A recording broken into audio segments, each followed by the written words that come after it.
75% of all reported collisions occur at speeds of up to 30 kilometers per hour, and half of these occur in city traffic. To help reduce the consequences of a low-speed collision in urban traffic and slow-moving traffic queues, Volvo is launching the Foreseeing City Safety, a world-first standard function in the new Volvo XC60. Due to the infrared laser sensor, the city safety technology can determine whether you are approaching a vehicle from behind too fast.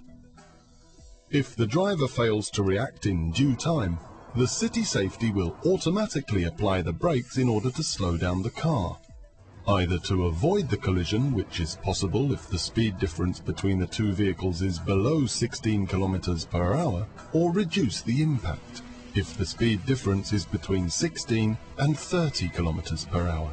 At the same time, the interior restraint systems are pre-prepared for activation. City Safety operates at speeds of up to 30 kilometers per hour and is programmed to respond if the vehicle in front is either at a standstill or is moving slower in the same direction as your own car. In order to help reduce the risk of injury to yourself and your passengers, as well as reducing the risk of whiplash injury to the occupants in the vehicle ahead.